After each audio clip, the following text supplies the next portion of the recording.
Hello students, my name is Mohit Bansal. Welcome to Mohit Bansal classes. Students, आज हम start करने वाले हैं CMA फाइनल का पेपर नंबर 13।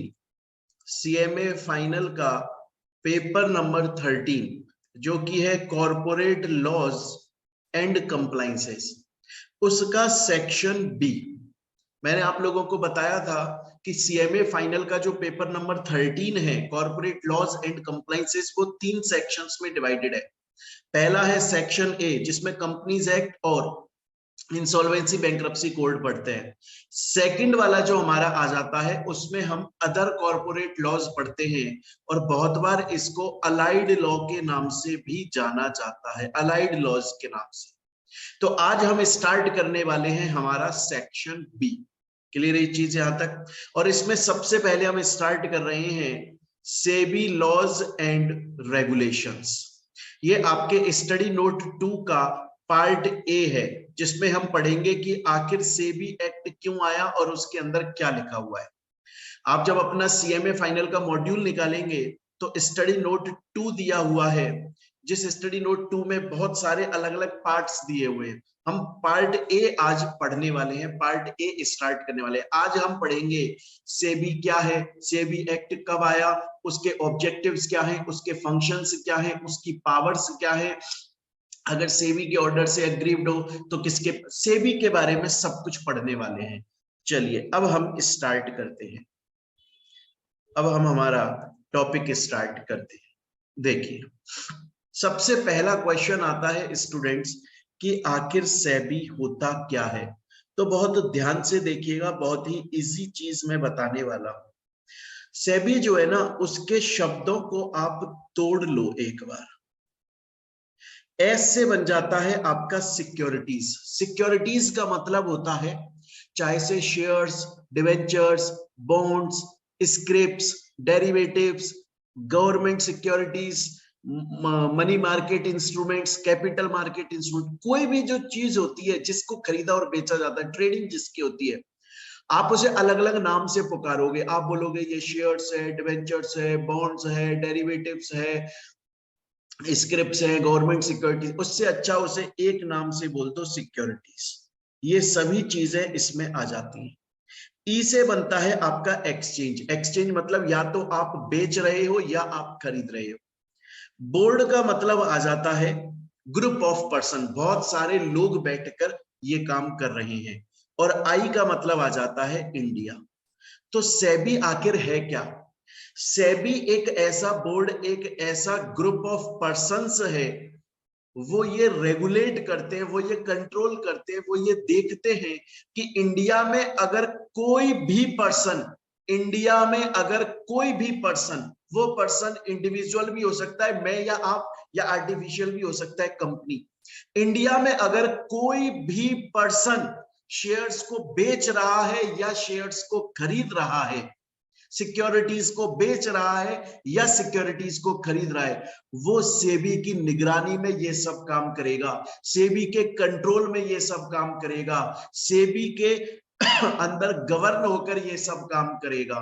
तो सेबी जो है वो इंडिया का एक ऐसा बोर्ड, एक ऐसा लीगल ग्रुप ऑफ पर्सन है जो कि ये देखता है कि कौन इंडिया में सिक्योरिटीज बेच सकता है, कौन खरीद सकता है, कैसे बेचेगा, कैसे खरीदेगा, ये सभी रूल्स रेगुलेशंस हमारा सेबी मैनेज करता है। तो अगर आप डेफिनेशन लिखना चाहें अपनी लैंग्वेज में तो क्या लिखेंगे? मैं लिख रहा हूं, आप लोग अपनी कॉपी में नोट डाउन कर लीजिए। आप लोग लिख सकते हैं कि SEBI is a group of persons in India which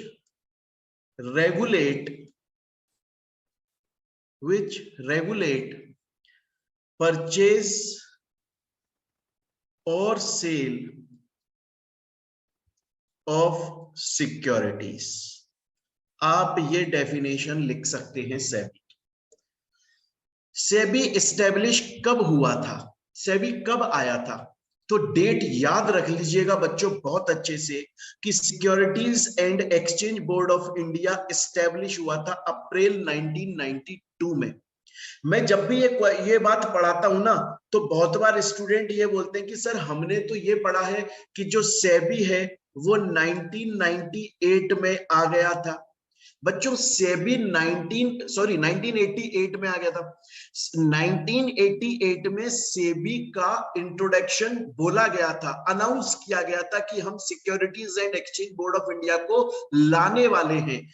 1988 के अंदर यह बात बोली गई थी कि हम एक ऐसी अथॉरिटी लेकर आने वाले हैं, हम इंडिया में एक ऐसा ग्रुप ऑफ पर्सन लेकर आने वाले हैं जो इंडिया में अगर शेयर्स, डिवेंचर, सिक्योरिटीज को परचेज या सेल किया जाएगा वो अथॉरिटी कंट्रोल करेगी। ये अनाउंस किया गया था 1988 में। लेकिन एक्चुअली में जो सेबी आया था वो अप्रैल 1992 में आया था, अप्रैल 1992 में आया था। और इसको सिक्योरिटीज मार्केट की, कैपिटल मार्केट की सिक्योरिटीज को गवर्न करने की, कंट्रोल करने की पहली रेगुलेटरी बॉडी बोला जाता है। पहली ऐसी ये बॉडी है, ये पहला ऐसा ग्रुप ऑफ पर्सन है इंडिया के अंदर जिसको इंट्रोड्यूस किया गया था 1992 में पहली बार, जिसका काम था सिक्योरिटीज के परचेज और सेल को देखना। इससे पहले 1992, 12 अप्रैल 1992 से पहले ऐसी कोई भी लीगल अथॉरिटी नहीं थी इंडिया में जो सिक्योरिटीज के परचेज या सेल को गवर्न करती थी, कंट्रोल करती थी, नहीं थी।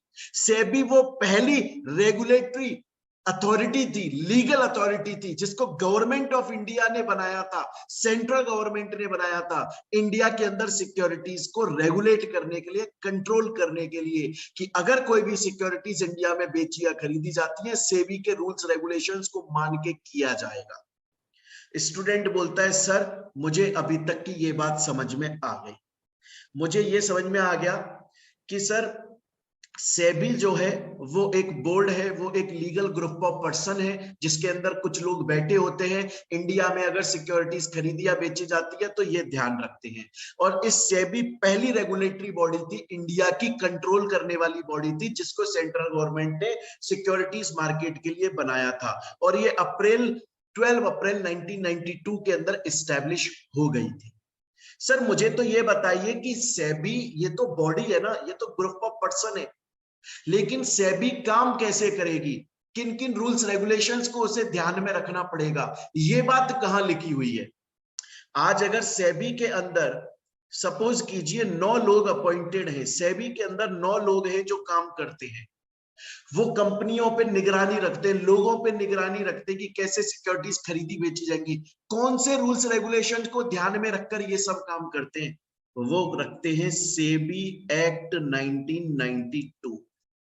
सेबी एक्ट 1992 के अंदर rules regulation, provision, terms, condition, नियम, शर्तें, कानून लिखे हुए हैं कि सेबी जो बोर्ड है वो किस तरह से लोगों को कंट्रोल करेगा, कैसे रेगुलेट करेगा, क्या क्या टर्म्स कंडीशंस उसको माननी पड़ेंगी और क्या क्या टर्म्स कंडीशन है जो दूसरे लोग जो ट्रेड कर रहे हैं वो फुलफिल करने चाहिए। तो सेबी जो है उसके ऊपर कौन से रूल्स रेगुलेशंस एप्लीकेबल होते हैं? सेबी एक्ट 1992 के।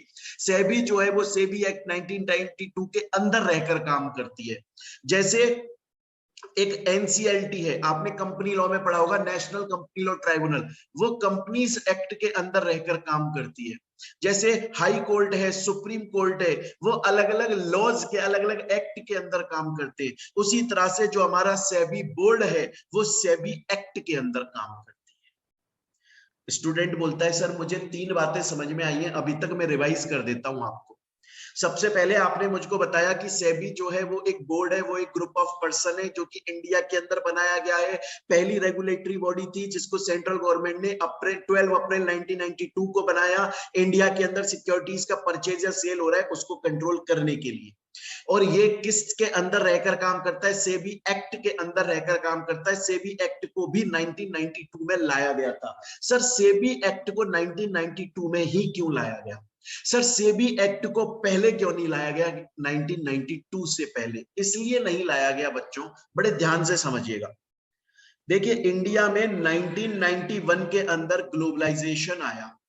अगर कोई पूछे कि इंडिया में ग्लोबलाइजेशन कब आया, 1991 में आया। उससे 1991 से पहले भी इंडिया में शेयर्स और सिक्योरिटीज को खरीदा बेचा जा रहा था। लेकिन सिर्फ इंडिया के लोग खरीद बेच रहे थे, और इंडिया में बहुत कम लोग हैं। आज भी इंडिया के अंदर टोटल अगर आप देखोगे ना तो सिर्फ 3% ऐसे लोग हैं जो सिक्योरिटीज मार्केट में डील करते, शेयर्स वेयर्स खरीदते बेचते, आज भी 2022 में भी। मैं बात कर रहा हूं 1991 से पहले भी इंडिया में सिक्योरिटीज को खरीदा बेचा जाता था, लेकिन बहुत कम लोग खरीदते बेचते थे, तो इतनी प्रॉब्लम नहीं आती थी, फ्रॉड नहीं होता था।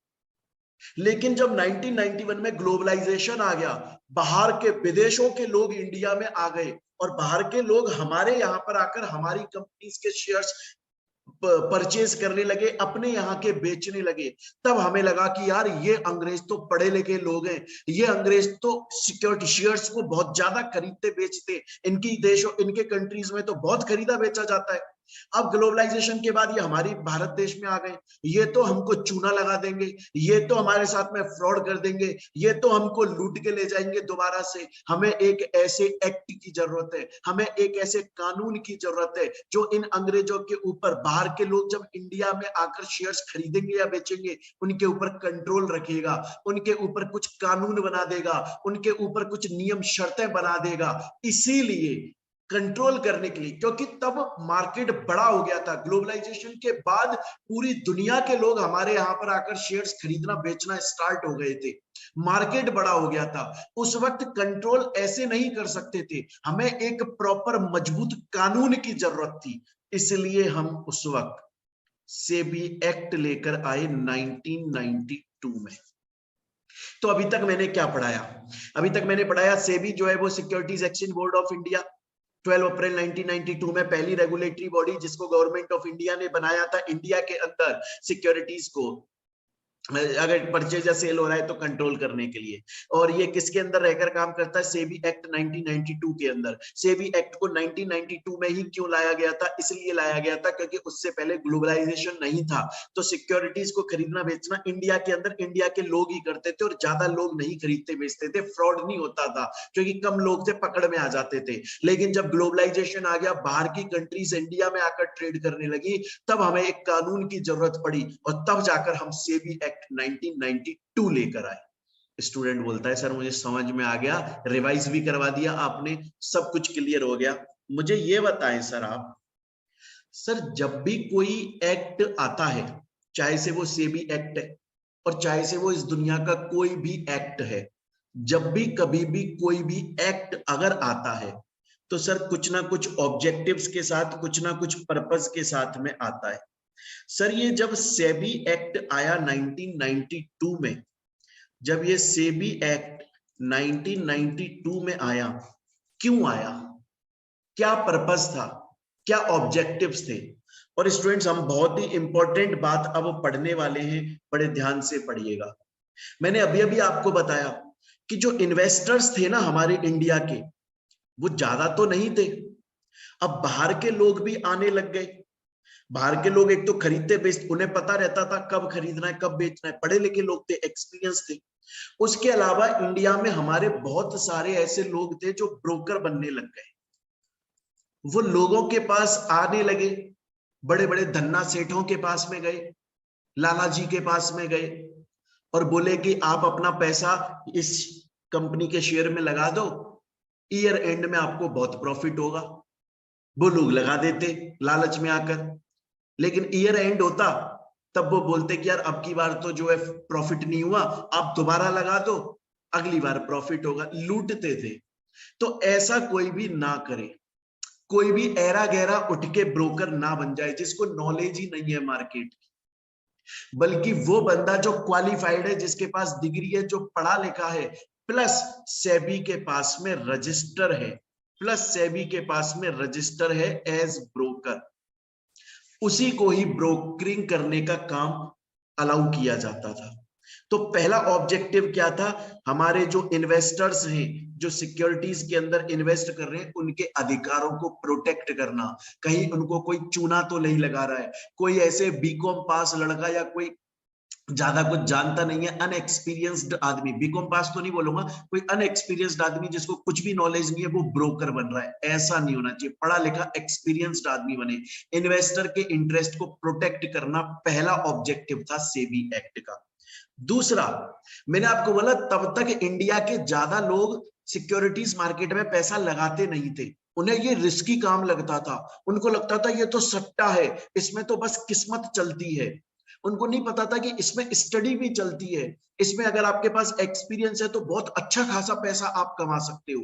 सेबी एक्ट ने बोला कि हम इसे प्रमोट करेंगे, हम इसे लार्ज स्केल पर प्रमोट करेंगे, हम लोगों को सिखाएंगे कि म्यूचुअल फंड क्या होता है, शेयर्स क्या होते हैं, डिबेंचर्स क्या होते हैं, जिससे ये मार्केट प्रमोट हो और ये डेवलप हो, ज्यादा से ज्यादा लोग इसके अंदर आकर परचेज और सेल करें। तो पहला ऑब्जेक्टिव क्या था सेबी एक्ट का, कि इन्वेस्टर के इंटरेस्ट को प्रोटेक्ट करना। कैसे करेंगे, जो भी ब्रोकर बन रहा है उसको रजिस्टर कराना जरूरी है सेबी के अंदर, कोई भी मुंह उठा के ब्रोकर नहीं बन सकता। दूसरा, मार्केट को प्रमोट करना, बढ़ाना, ज्यादा से ज्यादा लोगों तक पहुंचाना। और तीसरा, कंट्रोल करना। वही सेबी एक्ट के अंदर रूल्स रेगुलेशंस थे, वो कंट्रोल करते थे। तो बच्चों ये बहुत ही इंपॉर्टेंट टॉपिक है, इसको अच्छे से समझ लें। अगर कोई भी आपसे बोले कि सेबी के 3 ऑब्जेक्टिव बता दो सेबी एक्ट के, पहला तो बोलिएगा प्रोटेक्ट करना इन्वेस्टर के इंटरेस्ट को, दूसरा बोलिएगा प्रमोट करना मार्केट को, और तीसरा बोलिएगा रेगुलेट करना मार्केट को। तो पीपीआर, मूवी देखिए ना RRR, उसकी जगह याद रख लो पीपीआर, ये ऑब्जेक्टिव थे सेबी के, प्रमोट करना, उसके अलावा प्रोटेक्ट करना और रेगुलेट करना। क्लियर है? चलिए अब हम चलते हैं हमारे नेक्स्ट टॉपिक पर, बड़ा ही इजी टॉपिक है। स्टूडेंट बोलता है कि सर मुझे एक बात बताओ, आपने बोला कि ये सेबी जो है ये तो एक बोर्ड है, मतलब ये तो एक ग्रुप ऑफ पर्सन है, तो सर सेबी क्या कंपनी है एक तरीके से? हाँ जी बिल्कुल, सेबी एक कंपनी है, और सेबी के पास में कंपनी की सभी कैरेक्टरिस्टिक्स हैं। इसके पास भी, सेबी के पास में भी सेपरेट लीगल एंटिटी है, इसके पास भी परपेचुअल सक्सेशन है, इसके पास भी कॉमन सील है, इसके पास भी अपने नाम से केस करने का, या कोई डायरेक्टली इस पर केस कर सकता है। सेबी सेक्शन 3 बोलता है हमारा, कौन बोलता है? हमारा सेक्शन 3, याद रखिएगा सेक्शन को बच्चों, याद रखिएगा सेक्शन 3 बोलता है, देखिए क्लियरली एक एक चीज लिखी हुई है कि जो हमारा सेबी है वो एक तरीके से बोर्ड है, वो एक तरीके से ग्रुप ऑफ पर्सन है, वो एक बॉडी कॉर्पोरेट है, और उसके पास में कंपनी की सभी कैरेक्टरिस्टिक हैं, वो अपने नाम से मतलब कंपनी जो जो काम कर सकती है वो सब काम सेबी बोर्ड कर सकता है। और याद रखिएगा बच्चों, आगे इस चैप्टर में मैं बार बार इसको सेबी सेबी सेबी नहीं बोलूंगा, मैं इसको बोर्ड बोलूंगा, मैं इसको बोर्ड बोलूंगा। अगर कोई पूछे सेबी क्या है, आप बोलिएगा बोर्ड है, ये एक बॉडी कॉर्पोरेट है, ये भी एक कंपनी है, और इसके पास में कंपनी की सभी कैरेक्टरिस्टिक्स हैं, इसके पास भी परपेचुअल सक्सेशन, कॉमन सील है, कैपेसिटी है अपने नाम से काम करने की, ये सब चीजें हैं सेबी के पास में। उसके अलावा बच्चों एक और चीज बताइएगा कि ये सब बातें सेक्शन 3 में लिखा हुआ है, क्योंकि सेबी को एस्टेब्लिश कैसे किया जाता है ये बात सेक्शन 3 में लिखी।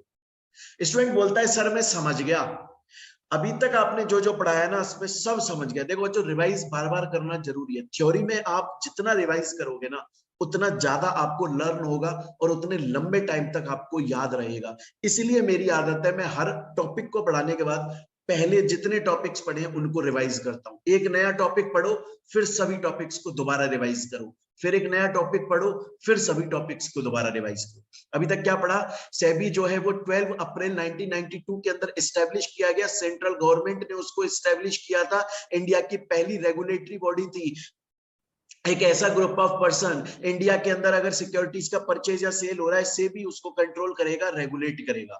वो क्यों, किसके अंडर में काम करता है? सेबी एक्ट 1992 के अंदर में काम करता है। सेबी एक्ट के ऑब्जेक्टिव्स क्या हैं? पीपीआर, एक तो प्रोटेक्ट करना इन्वेस्टर के इंटरेस्ट को, प्रमोट करना मार्केट को, और रेगुलेट करना मार्केट को। उसके बाद सेबी जो है उसका एस्टेब्लिशमेंट कौन से सेक्शन में है? सेक्शन 3, देखो स्क्रीन पे दिख रहा है आपको।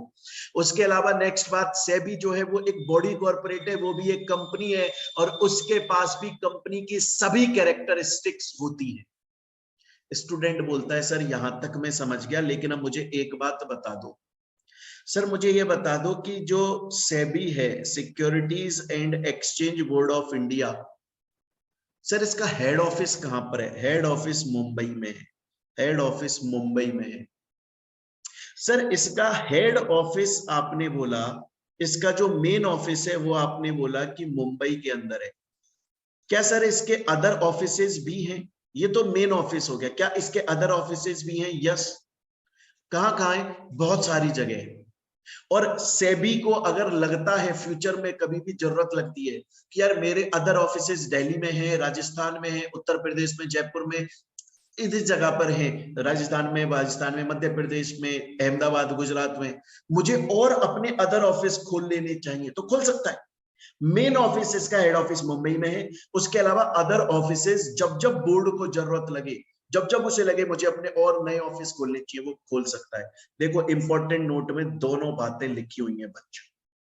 मैंने बोला था मैं अब आगे इस चैप्टर में सेबी को बोर्ड के नाम से पुकारूंगा। हेड ऑफिस मुंबई में है और अदर ऑफिसेस और दूसरी जगह पर है इंडिया में, और दूसरी जगह पर ये खोल भी सकता है। स्टूडेंट बोलता है सर यहां तक की सब बातें मैं समझ गया हूं, अब आगे चलो सर, आगे चलते हैं। अब नेक्स्ट आगे हैं बच्चों हम सेक्शन 4 पे। इसको इंपॉर्टेंट मार्क कर लो, लिख लो इसके सामने, वेरी वेरी वेरी इंपॉर्टेंट। पहली बात। दूसरी बात बच्चों ये भी लिख लेना, आप इसको मैनेजमेंट ऑफ द सेबी भी बोल सकते हो या फिर चाहो लिख लीजिएगा। नोट्स आपको मिल चुके हैं बच्चों। अगर आपने मेरे से क्लासेस परचेज की हुई हैं तो आप तक मेरी बुक पहुंच चुकी है ऑलरेडी। और अगर आप किसी सोशल मीडिया प्लेटफॉर्म पर देख रहे हैं तो वीडियो के डिस्क्रिप्शन में टेलीग्राम चैनल का लिंक है, वहां पर नोट्स हैं, डाउनलोड कर लीजिएगा। और लिख लीजिएगा सेक्शन 4 में हम बोलते हैं मैनेजमेंट ऑफ सेबी। इसको अगर आप चाहो तो कंपोजिशन ऑफ सेबी भी बोल सकते हो। एग्जाम के अंदर क्वेश्चन किसी भी तरह से आ सकता है। एग्जाम के अंदर वो बोल सकता है कि सेक्शन 4 समझा दो सेबी एक्ट 1992 का, या बोल सकता है मैनेजमेंट ऑफ सेबी के बारे में बताओ, या बोल सकता है कंपोजिशन ऑफ सेबी के बारे में बताओ। सिंपल भाषा में अगर मैं बात करूं, अपनी देसी भाषा में प्योर, तो इस टॉपिक का मतलब यह है कि जो सेबी बोर्ड है उसके अंदर कितने लोग बैठते हैं। तो बच्चे मैं आपको क्लियरली एक बात बता दूं, सेबी के अंदर टोटल 9 लोग बैठते हैं। स्टूडेंट बोलते हैं वेरी गुड सर, ये तो इजी है, मुझे तो समझ में आ गया कि सेबी के अंदर सिर्फ 9 लोग बैठते हैं, और सभी 9 लोगों को अपॉइंट सेंट्रल गवर्नमेंट की मंजूरी लेकर किया जाता है, सेंट्रल गवर्नमेंट की कंसेंट लेकर किया जाता है। तो सेक्शन 4 क्या बोलता है? सेक्शन 4 बोलता है management of the SEBI, composition of the SEBI. SEBI board के अंदर कितने लोग बैठते हैं? 9 लोग बैठते हैं। उन 9 लोगों को अपॉइंट कौन करता है? Central government. Central government appoint करती है। अब उन 9 में से एक कौन होता है? 9 में से एक तो होता है चेयरमैन। सेंट्रल गवर्नमेंट ने अपॉइंट कर दिया, कितने हो गए? एक हो गया, एक। अब बच्चों बाकी के और कौन कौन लोग होते हैं उसको पढ़ाने से पहले मैं आपको एक बात बताऊं। देखिए सेबी क्या कर रहा है, सेबी इंडिया के अंदर हर कंपनी, कोई भी कंपनी, चाहे से वो कंपनी मैन्युफैक्चरिंग का काम करती है, मार्केटिंग का काम करती है, या रॉ मटेरियल सप्लाई का काम करती है, या ऑनलाइन काम करती है, या ऑफलाइन काम करती है, कोई भी कंपनी या कोई भी पर्सन अगर इंडिया के अंदर सिक्योरिटीज में डील करता है तो सेबी उसको कंट्रोल करता है। अब सोचो कोई कंपनी बैंकिंग कंपनी है, कोई कंपनी मेडिसिन का, ड्रग्स का काम करती है, ड्रग्स बोलते हैं मेडिसिन को, कोई कंपनी जो है वो अल्कोहल का काम कर रही है, कोई कंपनी पेट्रोल पंप वाला काम कर रही है, कोई कंपनी ओयो की तरह होटल सर्विस प्रोवाइड कर रही है, कितनी सारी कंपनियां हैं। और सेबी इन सभी कंपनियों को कंट्रोल कर रहा है। इसका मतलब इस सेबी बोर्ड के अंदर जो लोग बैठे हुए हैं उनको हर बिजनेस की नॉलेज है। मतलब ऐसे ऐसे लोग बैठे हैं जो फाइनेंस का काम भी जानते हैं, जो लॉ का काम भी जानते हैं, जो इंटरनेशनल काम भी जानते हैं, कंपनियां जो इंटरनेशनल बिजनेस भी करती है, अकाउंटेंसी का काम भी जानते हैं, इकोनॉमिक्स का काम भी जानते हैं। इसीलिए बच्चों अब देखो, मैंने आपको बोला सेबी के अंदर टोटल 9 लोग बैठते हैं, सबको सेंट्रल गवर्नमेंट अपॉइंट करता है। 9 में से एक चेयरमैन होता है, बाकी के दो जो मेंबर होते हैं वो होते हैं जिनको फाइनेंस की और एडमिनिस्ट्रेशन की नॉलेज होती है। क्योंकि ऐसे भी बंदे चाहिए, अगर कल को हमें बैंकिंग कंपनी का इशू आ गया सेबी के पास में, तो वो 2 लोग कम से कम एक्सपीरियंस आदमी होंगे। तो एक हो गया चेयरमैन, 2 लोग ऐसे हो गए जिन्हें फाइनेंस और एडमिनिस्ट्रेशन की जरूरत है, एक बंदा आरबीआई में से होना चाहिए क्योंकि वो एक्सटर्नल मैटर्स को देख सके, इंटरनेशनल जो मैटर्स है उनको देख सके, हवाला का ट्रांजैक्शन देख सके। तो कितने लोग बैठा दिए? एक तो बैठा दिया चेयरमैन, बाकी के 2 लोग बैठा दिए फाइनेंस और एडमिनिस्ट्रेशन से, और एक बैठा दिया आरबीआई से। टोटल कितने लोग हो गए अभी तक? 4। बाकी के 5 और लोग होते हैं जिनको सेंट्रल गवर्नमेंट अपॉइंट करता है। तो देखो कैसे कैसे हो गया, सबको सेंट्रल गवर्नमेंट अपॉइंट कर रहा है, एक है चेयरमैन, 2 लोग ऐसे हैं जिनको फाइनेंस और एडमिनिस्ट्रेशन की नॉलेज है, एक आरबीआई के बीच का है, और बाकी के 5 अदर लोग हैं। और जो ये 5 अदर लोग हैं ना, इनमें से 3 परमानेंट मेंबर्स होने चाहिए, फुल टाइम में काम करें सेबी के अंदर। भले से 2 पार्ट टाइम काम कर रहे हैं, 4-5 घंटे के लिए आते हैं चले जाते हैं, 5 में से 3 ऐसे होने चाहिए जो फुल टाइम है। स्टूडेंट बोलता है सर मुझे समझ में आ गया, सर मुझे समझ में आ गया कि हमारा सेबी एक्ट 1992 का सेक्शन 4 जो है वो कंपोजिशन ऑफ सेबी की बात करता है, मैनेजमेंट ऑफ सेबी की। वो ये बोलता है कि सेबी के अंदर टोटल 9 लोग बैठते हैं, वो ये बोलता है उनमें से एक चेयरपर्सन होता है, और सबको सेंट्रल गवर्नमेंट अपॉइंट कर रही है, एक चेयरपर्सन होता है, उसके अलावा 2 ऐसे लोग होते हैं जो फाइनेंस एडमिनिस्ट्रेशन का काम जानते हैं, एक ऐसा होता है जो आरबीआई के बीच का होता है, और 5 अदर लोग और होते हैं, और उन 5 अदर में से कम 3, एट लीस्ट 3 फुल टाइम में काम करें। सर मैं समझ गया, लेकिन सर एक बात बताओ, सर मेरे को ये बताओ कि क्या ये जो चेयरमैन होता है और बाकी जितने भी मेंबर्स होते हैं, तो एक तो हो गया चेयरमैन और बाकी के जो 8 लोग हैं, क्या सबको लॉ की नॉलेज होनी चाहिए? होनी चाहिए। फाइनेंस की होनी चाहिए, अकाउंटेंसी की होनी चाहिए, इकोनॉमिक्स की होनी चाहिए, एडमिनिस्ट्रेशन की होनी चाहिए, और उसके अलावा सेंट्रल गवर्नमेंट बोल दे कि ये नॉलेज भी होनी चाहिए, तो वो भी होनी चाहिए। क्योंकि बच्चों आप सेबी बोर्ड के अंदर बैठे हो जो पूरे भारत को कंट्रोल कर रहा है। भारत के अंदर जितनी कंपनीज है, जितने लोग हैं सिक्योरिटीज को खरीद या बेच रहे हैं, सबको कंट्रोल कर रहे हो। इंटरनेशनल कोई फॉरेन से इंडिया में ट्रेडिंग कर रहा है या इंडियन कंपनी बाहर जा रही है, उसको भी कंट्रोल कर रहे हो। आपको हर सेक्टर की नॉलेज होनी चाहिए। आपके पास मार्केटिंग कंपनी आ सकती है, मैन्युफैक्चरिंग आ सकती है, प्रमोशन वाली आ सकती है, रॉ मटेरियल सप्लाई वाली आ सकती है, कपड़े का काम करने वाली आ सकती है, एजुकेशन फील्ड आ सकती है, ऑटोमोबाइल सेक्टर का आ सकती है, इलेक्ट्रॉनिक सेक्टर का आ सकती है, पानी सेक्टर का आ सकती है, बैंकिंग वाला काम आ सकती है, हवाला इलीगल काम, सबकी नॉलेज होना चाहिए। स्टूडेंट बोलता है सर अब तक का सब समझ आ गया। सर एक बार रिवाइज करवा दो, जो जो अभी तक आपने पढ़ाया है मुझे सब समझ आ गया। अभी तक मैंने आपको बताया SEBI securities exchange board of India, India का एक ग्रुप ऑफ पर्सन है जिसको अब 12 अप्रैल 1992 में इस्टेब्लिश किया था सेंट्रल गवर्नमेंट ने। इंडिया की पहली रेगुलेटरी बॉडी है जो सिक्योरिटीज मार्केट को कंट्रोल करती है, और ये सेबी एक्ट 1992 के अंदर काम करती है। सेबी एक्ट के 3 मेन ऑब्जेक्टिव हैं, एक तो प्रमोट करना मार्केट को, प्रोटेक्ट करना इन्वेस्टर्स को, रेगुलेट करना मार्केट को। एक इन्वेस्टर को प्रोटेक्ट करना, एक तो वो हो गया। मार्केट को प्रमोट करो, और प्रमोट करते साथ साथ रेगुलेट भी, कंट्रोल भी करते चलो। उसके बाद में मैंने बताया सेक्शन 3 आपको, एस्टेब्लिशमेंट ऑफ सेबी। मैंने आपको ये बताया कि ये एक बॉडी कॉर्पोरेट है, ये एक तरह की कंपनी है, और इसके पास कंपनी की सभी कैरेक्टरिस्टिक्स हैं। इसका हेड ऑफिस मुंबई में है, और बाकी इसके अदर ऑफिसेज भी हैं इंडिया में बहुत सारी जगह पे, और सेबी अगर चाहे तो अदर ऑफिसेज और भी इस्टेब्लिश कर सकता है। नेक्स्ट हमने पढ़ा सेक्शन 4, जिसके अंदर हम लोगों ने पढ़ा मैनेजमेंट ऑफ सेबी, या फिर कंपोजिशन ऑफ सेबी, सेबी के अंदर टोटल 9 लोग बैठते हैं, सबको सेंट्रल गवर्नमेंट अपॉइंट करता है, एक चेयरपर्सन होता है, 2 ऐसे लोग होते हैं जिन्हें फाइनेंस एडमिनिस्ट्रेशन की जरूरत है, एक ऐसा बंदा होता है जिसको आपके आरबीआई के बीच का हो, 5 अदर लोग होते हैं जिनमें से कम 3 फुल टाइम होने चाहिए, और चेयर और 9 के 9 लोग, चेयरमैन और बाकी सब लोगों को लॉ की, फाइनेंस की, एडमिनिस्ट्रेशन की, अकाउंटेंसी की, इकोनॉमिक्स की और बाकी फील्ड सबकी नॉलेज होना जरूरी है। स्टूडेंट बोलता है सब समझ आ गया, मुझे मजा भी आ गया है, लेकिन सर मुझे एक बात बताओ, आपने बोला कि सेबी के अंदर 9 लोग बैठते हैं सर, सेबी के अंदर 9 लोग बैठते हैं, एक चेयरपर्सन और बाकी के अदर, इनके काम करने की टर्म्स कंडीशंस क्या होती है? जब ये अपॉइंट होते होंगे as chairman and as member of SEBI, securities and exchange board of India, तो इनकी काम करने की कुछ कंडीशंस होती होंगी ना, कि ये ऐसे ही काम करेंगे, ये वैसे ही काम करेंगे, वो टर्म्स कंडीशंस क्या होती हैं? तो बच्चों मैं आपको बता दूं, वो टर्म्स कंडीशंस जो होती हैं वो सेबी बोर्ड तय करता है। मतलब इस इनके टर्म्स कंडीशन पहले से लिखे हुए हैं कि अगर कोई भी बंदा चेयरमैन बन रहा है उसे ऐसे ऐसे ऐसे ऐसे ऐसे काम करना पड़ेगा, अगर उसने ऐसे नहीं किया तो फिर वो इलीगल माना जाएगा, उसे हटा देंगे, वो सब बातें ना लिखी हुई हैं।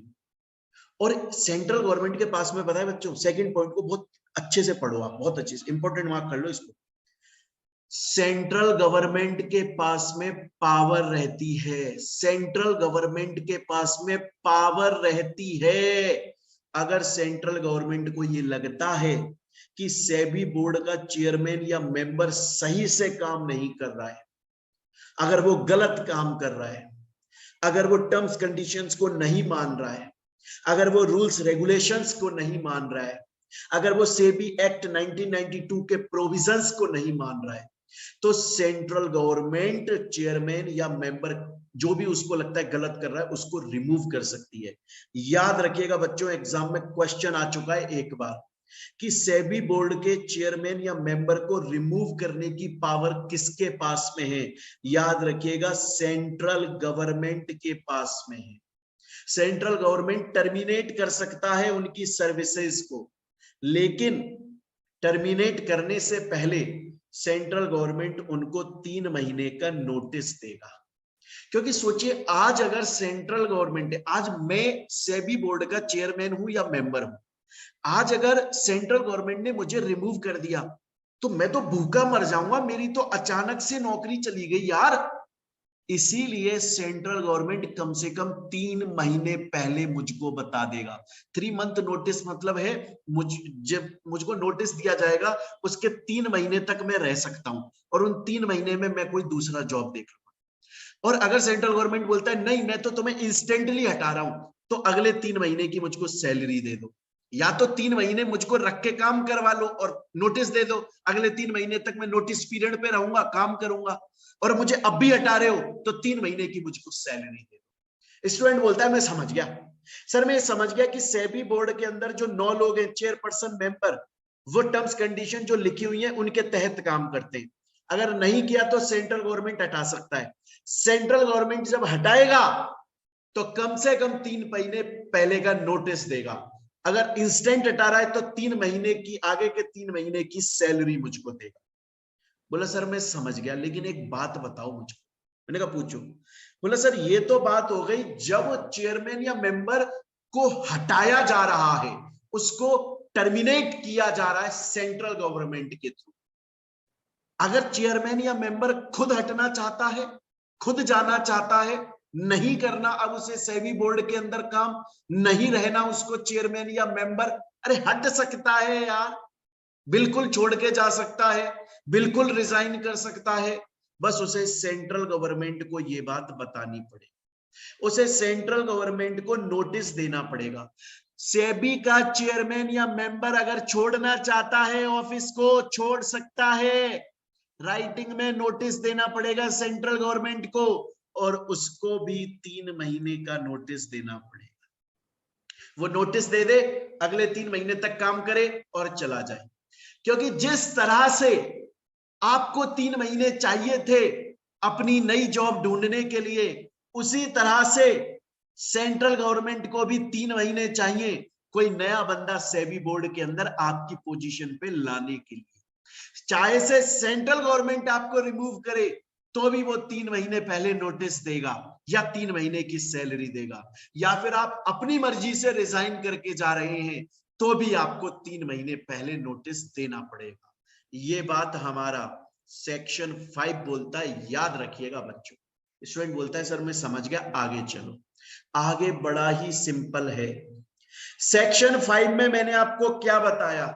सेक्शन 5 में मैंने आपको बताया कि सेंट्रल गवर्नमेंट रिमूव कर सकता है, सेंट्रल गवर्नमेंट टर्मिनेट कर सकता है आपकी सर्विसेज को। क्यों? वो क्या क्या वजह होंगी जब सेंट्रल गवर्नमेंट मेरी सर्विसेज को टर्मिनेट करेगा, क्या वजह होंगी? वो वजह सेक्शन 6 के अंदर लिखी हुई। अगर चेयरमैन या मेंबर इंसॉल्वेंट हो जाए, बेसिकली ये मेंबर के लिए होती हैं, तो आप मेंबर के पॉइंट ऑफ व्यू से ध्यान रखो, चेयरमैन के पॉइंट ऑफ व्यू से याद मत रखो, है ना, क्योंकि सेक्शन 6 जो है वो सिर्फ मेंबर के रिमूवल के लिए बात करता है, तो इसमें चेयरमैन याद मत रखिएगा, सिर्फ मेंबर। सेंट्रल गवर्नमेंट किसी भी मेंबर को, सेबी बोर्ड के जो 8 लोग हैं, एक तो चेयरमैन है, बाकी के जो 8 लोग मेंबर हैं उनको रिमूव कर सकता है अगर मेंबर इंसॉल्वेंट, दिवालिया हो जाता है, अगर उसके लॉसेस उसके प्रॉफिट से ज्यादा हो जाते हैं, मतलब उसके लॉसेस ज्यादा हैं, उसके प्रॉफिट कम है, दिवालिया हो गया, तो फिर उसको रिमूव कर देगा सेंट्रल। या वो अनसाउंड माइंड हो जाता है, उसका माइंड साउंड नहीं करता। अनसाउंड माइंड का मतलब क्या है? उसका माइंड साउंड नहीं कर रहा है, हो सकता है वो पागल हो गया है, हो सकता है वो कोमा में चला गया है, हो सकता है वो ड्रंक रहता है पूरे टाइम, शराब के नशे में, समझ, उसका माइंड साउंड नहीं करता, कॉम्पिटेंट आदमी नहीं है वो, उसको लोगों ने डिक्लेयर कर दिया, अथॉरिटी ने डिक्लेयर कर दिया कि भैया ये जो है वो अनसाउंड माइंड है, डॉक्टर ने, कॉम्पिटेंट पर्सन ने, डॉक्टर ने बोल दिया इसका दिमाग खराब हो चुका है, इससे कोई भी डील मत करो, इसको हटा दो, ये मेंबर बनने लायक नहीं। या फिर वो किसी ऑफेंस में कन्विक्ट, कन्विक्ट का मतलब है जेल में जाना, ऑफेंस का मतलब है गुनाह, किसी गुनाह में जेल चला गया है, या फिर और किसी वजह से उसने कोई ऐसा काम कर दिया जो कि पब्लिक के इंटरेस्ट के डेट्रीमेंटल है, पब्लिक के इंटरेस्ट के खिलाफ है, उसने पब्लिक के खिलाफ काम कर दिया। अगर सेबी बोर्ड के जो 8 लोग हैं, मेंबर हैं, अगर वो इन 4 में से कोई भी काम कर देते हैं तो सेक्शन 6 के अंदर सेंट्रल गवर्नमेंट उनको रिमूव कर देगा, सेंट्रल गवर्नमेंट उनको रिमूव कर देगा। और कब? या तो वो इंसॉल्वेंट हो गए, या वो अनसाउंड माइंड हो गए, या फिर उनको किसी ऑफेंस में पकड़ा गया, या फिर वो पब्लिक इंटरेस्ट के खिलाफ कोई काम कर रहे हैं। याद रखिएगा बच्चों, सेक्शन 5 में मैंने बताया था सेंट्रल गवर्नमेंट हटा सकता है, और सेक्शन 5 के अंदर मैंने बोला था 3 महीने पहले नोटिस देना पड़ेगा, सैलरी देनी पड़ेगी। वो मैंने तब बोला था जब सेंट्रल गवर्नमेंट हटा रहा है, क्योंकि उन्होंने सेबी एक्ट के अंदर रहकर काम नहीं किया।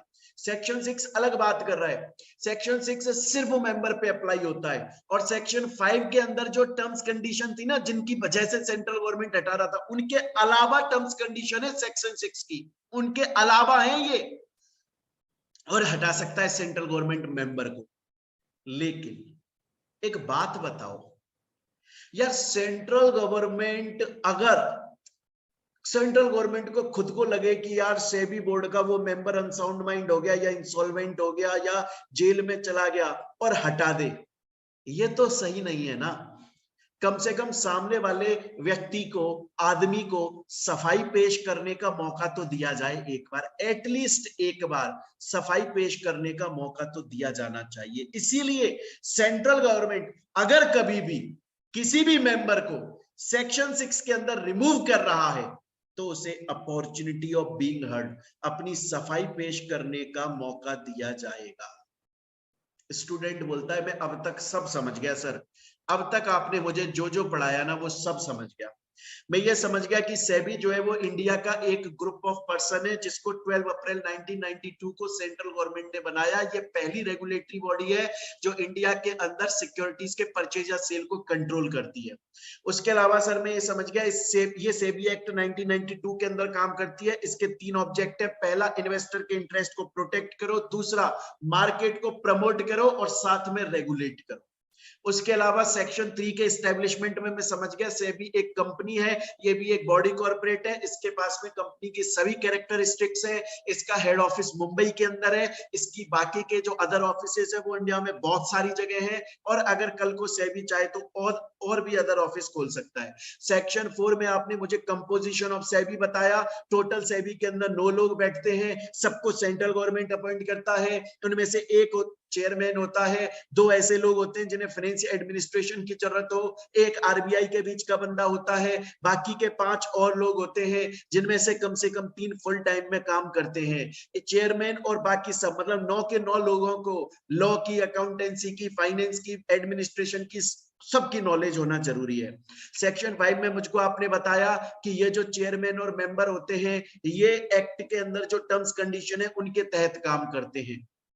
और अगर इन्होंने काम सही से नहीं किया तो सेंट्रल गवर्नमेंट इनको रिमूव कर सकता है, टर्मिनेट कर सकता है। लेकिन सेंट्रल गवर्नमेंट इनको कम से कम 3 महीने पहले का नोटिस देगा या फिर अगले 3 महीने की सैलरी देगा। ये लोग खुद भी रिजाइन करके जा सकते हैं लेकिन इनको भी 3 महीने पहले सेंट्रल गवर्नमेंट को नोटिस देना पड़ेगा। सेक्शन 6 में हमने सिर्फ मेंबर्स का रिमूवल पढ़ा, सिर्फ मेंबर्स का रिमूवल, जिसको सेंट्रल गवर्नमेंट रिमूव करता है मेंबर्स को। अगर वो इंसॉल्वेंट हो गए या वो अनसाउंड माइंड हो गए और डॉक्टर ने, कॉम्पिटेंट पर्सन ने डिक्लेयर कर दिया ये अनसाउंड माइंड है, या फिर वो किसी ऑफेंस में कन्विक्ट पकड़े गए हैं, या फिर सेंट्रल गवर्नमेंट को लगता है ये पब्लिक के खिलाफ काम कर रहे हैं, तो सेंट्रल गवर्नमेंट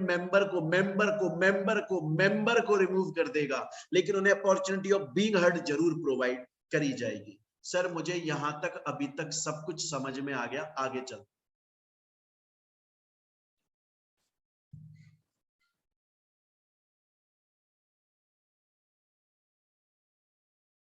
अब स्टूडेंट, अब हम लोग देखेंगे मीटिंग्स ऑफ बोर्ड, सेक्शन 7। हम ये देखेंगे कि जो सेबी है, मैंने बोला वो एक बॉडी कॉर्पोरेट है, मतलब एक कंपनी है, तो और उसके अंदर 9 लोग बैठते हैं। अब 9 लोग ये बड़े बड़े लोग हैं। अब ये लोग डेली तो ऐसा नहीं है कि एक ही टाइम पर ऑफिस आते होंगे, और ऑफिस भी बहुत सारे हैं। कोई हेड ऑफिस जा रहा है, कोई अदर ऑफिस जा रहा है, कोई दूसरे काम में। इंडिया कितना बड़ा है, कितने सारे काम है, कितनी सारी कंपनी है, कितने सारे लोग हैं। तो इन लोगों को कभी मिलना भी तो होता होगा। डेली तो ये नहीं मिल पाते, बिजी है, अलग अलग शहरों में है, अलग अलग काम में व्यस्त है। लेकिन इनको कभी तो मिलना होता होगा ना, तो ये मीटिंग करते होंगे। तो हम ये पढ़ने वाले हैं कि जो सेबी है उसको 1 साल में कितनी बार मीटिंग करना जरूरी है। बच्चों इसकी कोई लिमिट नहीं है कि सेबी को इतनी बार तो मिलना ही पड़ेगा, कोई लिमिट नहीं है, कोई लिमिट नहीं है। जब भी सेबी को जरूरत लगे सेबी तब मीटिंग कर सकती है, जब भी सेबी को जरूरत लगे सेबी तब मीटिंग कर सकती है। अब एक बार मैंने ये बात बोली तो स्टूडेंट ने मेरे से क्वेश्चन पूछा। स्टूडेंट मेरे से ये बोला सर एक बात बताओ कि अगर मीटिंग हो रही है तो सर उस मीटिंग के अंदर चेयरपर्सन का होना जरूरी होता है, जो चेयरमैन है उसका होना जरूरी होता है, क्योंकि वही मीटिंग को स्टार्ट कराता है। और आपने बोला सेबी को जब जरूरत है तब सेबी मीटिंग कर सकती है। सर सपोज करो कि सेबी ने मीटिंग कॉल करी लेकिन चेयरमैन है नहीं सर, क्योंकि उसको कोई काम पड़ गया, वो नहीं आ सकता, तो फिर हम सिर्फ उस मीटिंग के लिए एक नया चेयरमैन अपॉइंट करेंगे। एग्जाम्पल के तौर पे आप ये समझो कि जो सलमान खान है वो सेबी का चेयरमैन है। किसका चेयरमैन है? सेबी का चेयरमैन है, सेबी का। लेकिन वो मीटिंग में नहीं आ सकता, तो हम मीटिंग के लिए एक नया चेयरमैन अपॉइंट करेंगे। मीटिंग के लिए वो सेबी का चेयरमैन नहीं बन जाएगा, सेबी का तो सलमान खान है, अगर ये मीटिंग में आता तो ये ही मीटिंग का चेयरमैन माना जाता, पर मीटिंग में कोई ये आया नहीं है, तो मीटिंग के लिए, उस मीटिंग के लिए हम कोई नया चेयरमैन बना लेंगे। कौन बनाएगा? वो मेंबर्स आपस में से किसी एक को चेयरमैन बना देंगे। ये हो गया बच्चों आपका सेकंड पॉइंट। ये हो गया बच्चों आपका सेकंड पॉइंट जो मैंने आपको पढ़ाया, ये हो गया सेकंड। अच्छा सर, उसके बाद एक बात बताइए सर, जैसे आपने बोला कि चेयरमैन होना जरूरी है मीटिंग में, अगर वो नहीं है तो मेंबर्स अपने में से किसी को अपॉइंट करके चेयरमैन बना लेंगे, समझ गए। लेकिन सर एक बात बताइए, मीटिंग में कोई भी मैटर उठा और ये प्रपोज हुआ कि हमें ये सेबी को ये काम करना चाहिए कि नहीं करना चाहिए, तो सर उसका रिजल्ट कैसे आएगा, क्या नतीजा निकलेगा? उस पर वोटिंग होगी। अच्छा, मतलब आप बोल रहे हो कि सेबी जब चाहे तब मीटिंग कर सकती है, हर मीटिंग में चेयरमैन होना जरूरी है सेबी का। सेबी का चेयरमैन नहीं है तो फिर वो मेंबर्स जो है आपस में से किसी एक को उस मीटिंग का चेयरमैन बना लेंगे, ये समझ गए। और कोई भी मैटर प्रपोज होता है तो उसका रिजल्ट कि इसे करें कि नहीं करें, क्या रिजल्ट है, उसके लिए वोटिंग करी जाएगी। सर एक क्वेश्चन है, सर वोटिंग सिर्फ मेंबर्स करते हैं या चेयरमैन भी करता है? तो बच्चों इस बात को बहुत अच्छे से नोट कर लेना, वोटिंग सिर्फ मेंबर्स करते हैं, चेयरमैन वोट नहीं देता है। चेयरमैन बस एक ही सिचुएशन में वोट देता है, सिर्फ एक सिचुएशन में वोट देता है। और वो कौन सी सिचुएशन है? अगर मेंबर्स ने वोट दिए, टोटल कितने मेंबर्स हैं? टोटल 8 मेंबर्स हैं, टोटल 9 लोग होते हैं सेबी में, एक चेयरमैन बाकी के 8।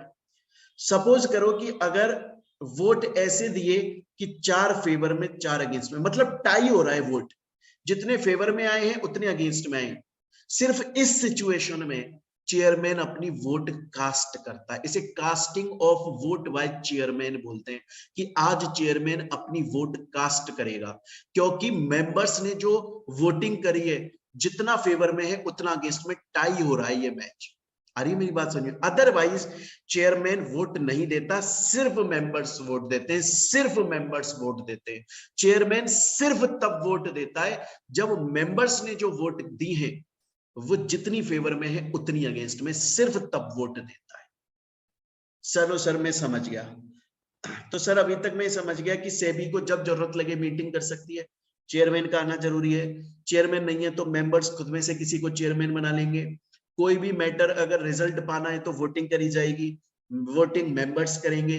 अगर वोटिंग टाई होती है तो फिर चेयरमैन कास्ट करेगा, जो भी बंदा ओरिजिनल चेयरमैन आया है तो वो, या फिर मीटिंग में हमने किसी को बनाया था तो।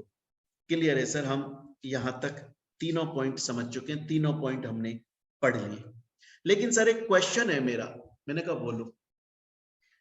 बोला सर सपोज करो कि सेबी एक मीटिंग बुला रही है सर, सपोज कीजिए कि सेबी एक मीटिंग बुला रही है, और सर सेबी मीटिंग क्यों बुला रही है, क्या वजह है?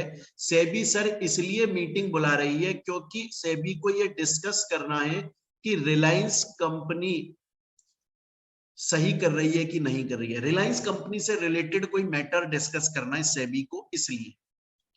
अब सर सेबी के अंदर 9 लोग हैं, एक चेयरमैन और बाकी के 8 मेंबर्स। सर सपोज कीजिए इन 8 में से एक मेंबर रिलायंस का डायरेक्टर है, तो देखो सर सेबी ने मीटिंग बुलाई कि हम रिलायंस के बारे में डिस्कस करेंगे, रिलायंस सही काम करती है कि नहीं। और जो लोग मीटिंग में बैठकर डिसीजन लेने वाले हैं उनमें से एक बंदा रिलायंस का डायरेक्टर है, तो सर वो बंदा तो रिलायंस के फेवर में वोट देगा, वो क्यों चाहेगा कि रिलायंस के अगेंस्ट में वोट जाए? इसीलिए अगर इन 9 लोगों में से चाहे से चेयरमैन चाहे से मेंबर्स कोई भी अगर किसी कंपनी से रिलेटेड है, किसी कंपनी का डायरेक्टर है, तो उस मीटिंग से पहले वो उस बात को डिस्क्लोज कर देगा कि बाकी के लोगों को, बाकी के 8 लोगों को डिस्क्लोज कर देगा। अरे मेरी बात समझ, बाकी के 8 लोगों को डिस्क्लोज कर देगा। जैसे एग्जांपल के तौर पे मैं आपको इसे और क्लियरली समझाता हूं। सपोज कीजिए कि सेबी ने मीटिंग कॉल करी, सेबी ने मीटिंग कॉल करी, क्यों करी? क्योंकि सेबी डिस्कस करेगा अबाउट ओयो कंपनी।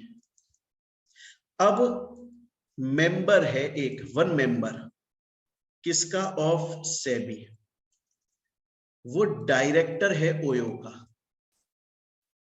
तो सोचो ना कि जब मीटिंग में डिसीजन लेना होगा तो वो तो ओयो के फेवर में लेगा क्योंकि वो ओयो का डायरेक्टर है। उसीलिए उसे एक मेंबर को ये बात डिस्क्लोज कर देनी चाहिए मीटिंग से पहले, डिस्क्लोज टू अदर, कि मैं रिलेटेड हूं। उससे पता है डिसीजन क्या आता है, उससे नतीजा क्या निकलता है? उस वाले बंदे को ना उस मीटिंग में आने के लिए मना कर देते हैं और बचे हुए लोग ही मीटिंग करते हैं सिर्फ। या फिर अगर उस मीटिंग में बहुत सारे मैटर डिस्कस होने तो वो बंदा आता है, लेकिन वो मैटर जिससे वो रिलेटेड है उस पर वो वोट नहीं देता, बाकी के लोग वोट देते हैं। तो यहां तक बच्चों अभी तक हम लोगों ने क्या पढ़ लिया? अभी तक स्टूडेंट्स हम लोगों ने ये कंप्लीट कर लिया सेक्शन 7 मीटिंग ऑफ बोर्ड। दोबारा बोल देता हूं, सेबी जितनी बार चाहे मीटिंग कर सकता है, पहला पॉइंट। हर मीटिंग में चेयरमैन होना जरूरी है, अगर नहीं है तो मेंबर्स आपस में से किसी को चेयरमैन बना लेंगे। सेकंड पॉइंट, मीटिंग में किसी भी मैटर का रिजल्ट वोटिंग से आएगा, वोटिंग सिर्फ मेंबर्स देंगे, चेयरमैन सिर्फ तब वोट देगा जब वोट जो है वो टाई हो रही है, उसे casting of vote by chairman बोलते हैं। तीसरा पॉइंट हो गया। नेक्स्ट पॉइंट बोलता है कि अगर कोई भी मेंबर किसी भी मैटर से इंटरेस्टेड है, जो मैटर डिस्कस होने वाला है मीटिंग में, उसके बारे में वो डिस्क्लोज कर देगा। तो बच्चों अभी तक हम लोग सेक्शन 7 तक पढ़ चुके हैं। मैं एक बार पूरा रिवाइज कर देता हूं जितना अभी तक मैंने आप लोगों को पढ़ाया है। मैं एक बार पूरा रिवाइज कर देता हूं। देखें, हम लोग पढ़ रहे हैं section B, other corporate laws. उसका मैंने आप लोगों को बताया कि उसका हम लोग पढ़ रहे हैं स्टडी नोट 2 का पार्ट है, जिसमें हम सेबी के बारे में पढ़ रहे हैं। सेबी के बारे में मैंने आपको पढ़ाया कि ये 12 अप्रैल 1992 को स्टैब्लिश हुआ, सेंट्रल गवर्नमेंट ने इसको स्टैब्लिश किया। ये पहली रेगुलेटरी बॉडी थी इंडिया के अंदर जो सिक्योरिटीज को डील करती है। ये सेबी एक्ट के अंदर काम करती है। सेबी एक्ट के 3 ऑब्जेक्टिव हैं: इंटरेस्ट प्रोटेक्ट करना इन्वेस्टर का, मार्केट को प्रमोट करना और रेगुलेट करना। उसके बाद सेक्शन 3 में मैंने बताया ये सेबी जो है वो एक कंपनी है, बॉडी कॉर्पोरेट है, कंपनी की सभी कैरेक्टरिस्टिक्स हैं। इसका हेड ऑफिस मुंबई में है, अदर ऑफिस इंडिया में बहुत सारी जगह पर है, और बनाने हैं तो सेबी खुद बना सकता है। सेक्शन 4 में मैंने बताया मैनेजमेंट ऑफ द सेबी या कंपोजिशन ऑफ सेबी, टोटल 9 लोग होते हैं, सबको सेंट्रल गवर्नमेंट अपॉइंट करता है, सबको। और ये एक एक चीज बच्चों नोट्स में लिखी हुई है, एक एक सिंगल चीज नोट्स में लिखी हुई है। टोटल 9 लोग हैं, सेंट्रल गवर्नमेंट अपॉइंट करते हैं, एक चेयरमैन होता है, 2 लोग वो होते हैं जिन्हें फाइनेंस और एडमिनिस्ट्रेशन की नॉलेज हो, एक वो होता है जो आरबीआई का बंदा हो, बाकी के 5 लोग और होते हैं जिनमें से 3 कम से कम 3 फुल टाइम में होनी चाहिए। सबको लॉ की, फाइनेंस की, एडमिनिस्ट्रेशन की, बिजनेस की, इकोनॉमिक्स की, बैंकिंग की, इन सब की नॉलेज होना जरूरी है। सेक्शन 5 के अंदर मैंने आपको बताया कि ये जो अपॉइंट होते हैं इनकी टर्म्स कंडीशन बोर्ड खुद से डिसाइड कर लेता है, पहले से डिसाइडेड है। अगर इन्होंने टर्म्स कंडीशन को नहीं माना, सेंट्रल गवर्नमेंट इनको रिमूव कर देगा, 3 महीने का नोटिस देगा या 3 महीने की एडवांस सैलरी देगा। ये खुद भी रिजाइन करके जा सकते हैं, इन्हें भी 3 महीने का नोटिस देना है। अगर जो 8 मेंबर्स हैं, चेयरमैन को हटा दो, जो 8 मेंबर्स हैं उनको सेक्शन 6 के अंदर सेंट्रल गवर्नमेंट रिमूव कर सकता है। अगर वो इंसॉल्वेंट हो गए या वो अनसाउंड माइंड है और कॉम्पिटेंट पर्सन ने डिक्लेयर कर दिया वो अनसाउंड माइंड है, वो किसी भी ऑफेंस में पकड़े गए हैं, या फिर वो सेंट्रल गवर्नमेंट को लगता है वो पब्लिक के खिलाफ काम कर रहे हैं, लेकिन अपॉर्चुनिटी ऑफ बीइंग हर्ड, सफाई पेश करने का एक मौका दिया जाएगा। सेबी जितनी बार चाहे उतनी बार मीटिंग कर सकता है। मीटिंग के अंदर चेयरमैन का होना जरूरी है, नहीं है तो मेंबर्स आपस में से किसी को चेयरमैन बनाएंगे। मैटर पे वोट सिर्फ मेंबर्स देंगे, चेयरमैन सिर्फ तब वोट देगा जब वोट टाई हो रही हो। और उसके अलावा लास्ट मैंने आपको बताया कि अगर कोई भी मेंबर किसी मैटर से रिलेटेड है जो मीटिंग में डिस्कस होने वाला है, वो बाकी के लोगों को वो पहले ही डिस्क्लोज कर देगा। अब हमारा सेक्शन 8 आता है बच्चों, ध्यान से देखिएगा सेक्शन 8 क्या बोलता है। सेक्शन 8 को ना बच्चों में एक क्वेश्चन की फॉर्म में आपको समझाता हूं, बड़े ध्यान से देखिए। सपोज कीजिए मैंने आपको बोला सेबी के अंदर 9 लोग होते हैं बच्चों, और सबको सेंट्रल गवर्नमेंट अपॉइंट करता है।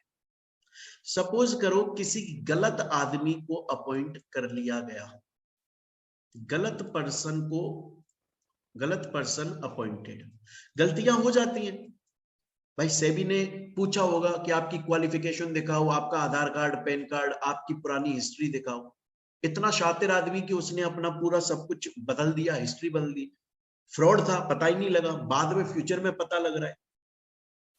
तो गलत आदमी अपॉइंट हो गया, गलत आदमी जो नहीं होना चाहिए था, जो क्वालिफाइड नहीं है सेबी का मेंबर या चेयरमैन बनने के लिए, वो अपॉइंट हो गया। अब जब वो अपॉइंटेड था तब उसने कुछ काम भी किए, बाकी लोगों के साथ में मिलके जो सेबी के काम होते हैं वो काम उसने किए, और हमें कुछ बाद में पता चला कि वो गलत है तो हम उसको रिमूव कर रहे हैं। क्वेश्चन ये है कि जब वो अपॉइंटेड था उस वक्त उसने जो काम किए थे, जो कि सेबी को करने होते हैं, जो कि बाकी सब लोगों ने मिलकर किए थे, क्या वो काम भी गलत माने जाएंगे? नहीं, वो काम गलत नहीं माने जाएंगे। अगर कोई पर्सन, चाहे से वो सेबी बोर्ड का मेंबर है या चेयरमैन है, 9 में से कोई भी है, अगर उसका अपॉइंटमेंट गलत हुआ, अगर वो डिस्क्वालिफाइड था लेकिन फिर भी अपॉइंट कर लिया, कुछ भी हो गया था, और जब वो अपॉइंटेड था, जिस वक्त वो अपॉइंटेड था, वो उस वक्त एज मेंबर या चेयरमैन काम कर रहा था, वो काम इनवैलिड नहीं माना जाएगा। हालांकि हम बाद में जब पता लगेगा ये डिस्क्वालिफाइड आदमी, हम उस आदमी को हटा देंगे, लेकिन वो काम को इनवैलिड नहीं माना जाएगा। अगर उस काम को इनवैलिड मांगोगे तो फिर आप पब्लिक को लॉस कर रहे हो, कंपनी को लॉस कर रहे हो। और ये बात बच्चों सेक्शन 8 में लिखी हुई है। स्टूडेंट बोलता है मुझको यहां तक समझ में आ चुका है, मुझे क्लियर है सर, कोई प्रॉब्लम नहीं है, आगे चलते। अब स्टूडेंट हम जो पढ़ने वाले हैं, मोस्ट इंपॉर्टेंट टॉपिक पढ़ने वाले हैं। हम 2 टॉपिक पढ़ने वाले हैं अब आगे, और भी टॉपिक्स पढ़ेंगे इस चैप्टर में, लेकिन मैं भी बोल रहा हूं जो हम नेक्स्ट 2 टॉपिक्स पढ़ने वाले हैं, एक तो है फंक्शंस ऑफ सेबी और एक है पावर्स ऑफ सेबी। बच्चों ये मोस्ट इंपॉर्टेंट टॉपिक है, इनमें से क्वेश्चन आता ही आता है। और ऐसा नहीं है कि बहुत कठिन है, बहुत हार्ड है ना, थोड़ा सा दिमाग लगाना है आपको, 2 सेकंड में, मतलब 2 मिनट में याद हो जाएगा। देखिए सबसे पहले बोल रहा है फंक्शंस बताओ, फंक्शंस सेक्शन 11 में लिखे। अगर बच्चों कोई आपसे ये बोले ना, एग्जाम में क्वेश्चन आ जाए कि मुझको तो फंक्शंस ऑफ सेबी समझा दो, आप एक काम करना, आप ना जो मैंने आपको ऑब्जेक्टिव्स पढ़ाए थे सेबी एक्ट के, वही लिख के आ जाना। वो तीनों पीपीआर, प्रोटेक्ट करना इन्वेस्टर के इंटरेस्ट को, मार्केट को प्रमोट करना और मार्केट को रेगुलेट करना, ये 3 अगर पॉइंट आप लिखकर आ गए ना, ये 3 पॉइंट सेबी एक्ट के ऑब्जेक्टिव्स भी होते हैं, और ये तीनों पॉइंट सेबी के फंक्शंस भी होते हैं, सेम होते एज इट इज। देखो लिखा हुआ है, सब कुछ लिखा हुआ है। अब इसी बात को अगर हम थोड़ा, क्योंकि एक्चुअल आंसर तो देखो ये है, लेकिन और इसको आप लिख में भी आ जाओगे क्योंकि आपको ऑब्जेक्टिव्स ऑफ सेबी एक्ट आते हैं, फंक्शंस आपको आ गए इनडायरेक्टली। लेकिन सोचो किसी दिन आप क्या नाम है, ज्यादा मार्क्स का क्वेश्चन आ गया, तो आपको थोड़ा बढ़ा चढ़ा के आंसर लिखना पड़ेगा ना बच्चों। तो आप ऐसे लिख दीजिएगा कि सेबी के फंक्शंस 2 पार्ट्स में डिवाइडेड है, एक तो रेगुलेटरी, इस शब्द से समझ में आ रहा है रेगुलेट, और एक है डेवलपमेंट, प्रमोट। अब आपको सब कुछ आता है कि एक तो मुझे मार्केट को प्रमोट करवाना है, देखो लिखा हुआ है रेगुलेटरी में क्या है कि स्टॉक एक्सचेंज को रेगुलेट करो, स्टॉक ब्रोकर को रेगुलेट करो, कस्टोडियन को रेगुलेट करो, और सेल्फ रेगुलेटरी ऑर्गेनाइजेशन, ऐसे ऑर्गेनाइजेशन जो खुद अपने हिसाब से काम करते हैं उनको रेगुलेट, रेगुलेटरी नाम से समझ में आ रहा है। अंदर लिख दो कि ब्रोकर को रेगुलेट करो, स्टॉक ब्रोकर को रेगुलेट करो, डिपॉजिटरी को रेगुलेट करो, मर्चेंट बैंकर को रेगुलेट करो, कस्टोडियन को रेगुलेट करो, स्टॉक एक्सचेंज को रेगुलेट करो, कंपनीज को रेगुलेट करो, ट्रेड करने वाले लोगों को रेगुलेट करो, कंपनी की सिक्योरिटीज को रेगुलेट, रेगुलेटरी फंक्शन। और एक आ जाता है डेवलपमेंट, इन्वेस्टर के इंटरेस्ट को प्रोटेक्ट करो, प्रमोट करो, और जो इंटरमीडियरीज हैं, ब्रोकर सबको प्रमोट करवा दो। अब तक सबको रेगुलेट करे थे, अब सबको, इन्वेस्टर को प्रमोट करवा दो, मार्केट को प्रमोट करवा दो, इंटरनेशनल मार्केट के अंदर प्रमोट करवा दो, कंपनीज को प्रमोट करवा दो, सेल्फ रेगुलेटरी ऑर्गेनाइजेशन को प्रमोट करवा दो, फेयर प्रैक्टिसेस को प्रमोट। सिंपल है यार बच्चों, सिंपल है। आप लोग बीकॉम के स्टूडेंट हो, मैं आपको बोल रहा हूं, आप बस जब फंक्शंस आ जाए ना, तो बच्चों ये तीनों पॉइंट याद रखना, ये ऑब्जेक्टिव्स वाले पॉइंट है।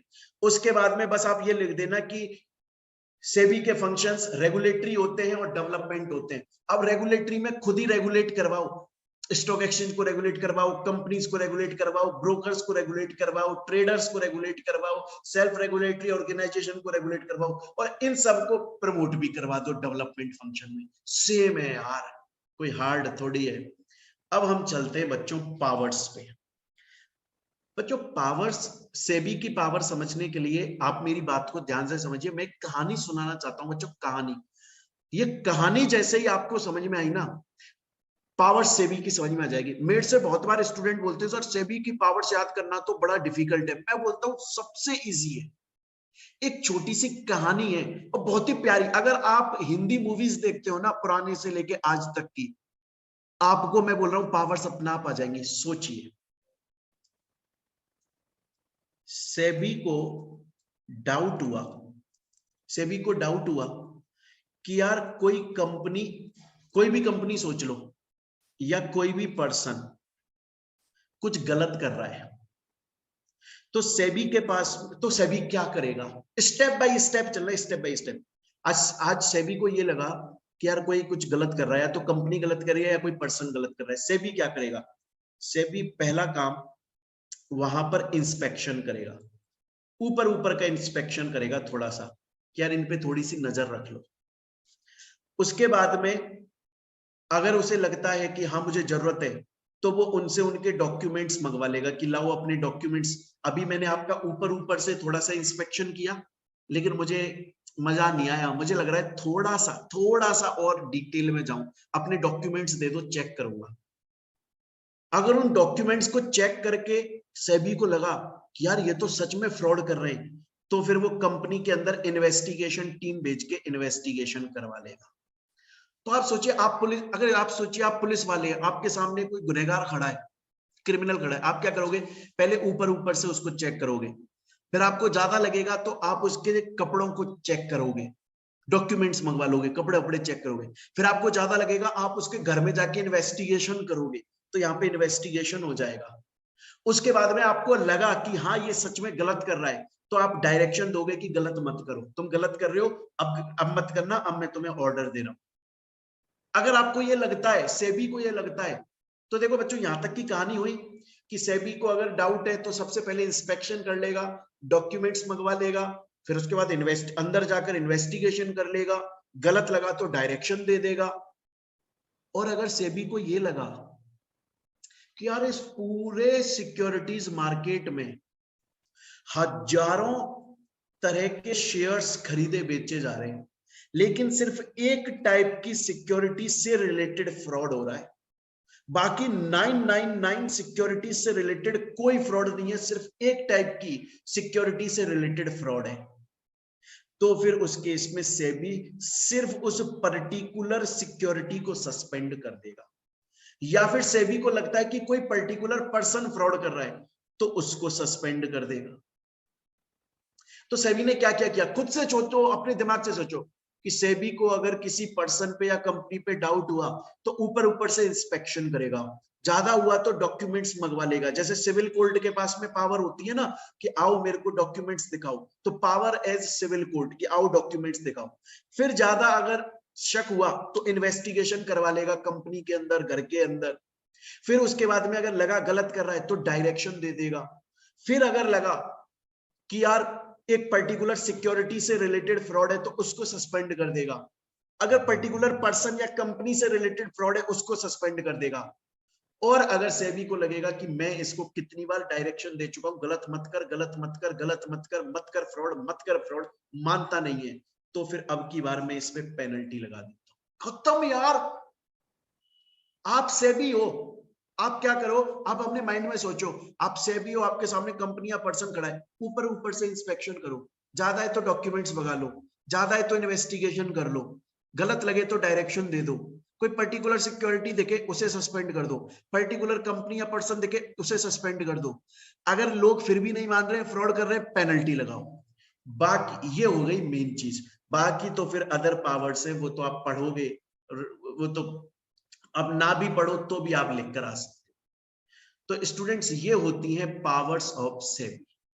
इसके बाद में हम एक और टॉपिक पर चलते हैं, बड़ा सिंपल टॉपिक है सेक्शन 12। ये आपको इतना बड़ा हुआ यहाँ पे लिखा हुआ दिख रहा है, मैं एक ही लाइन में आपको बता देता हूं, ध्यान से सुने। If any person wants to work as intermediary like broker, sub broker, merchant banker, custodian, then must be registered with SEBI and has certificate to work। कहने का मतलब बड़ा सिंपल है।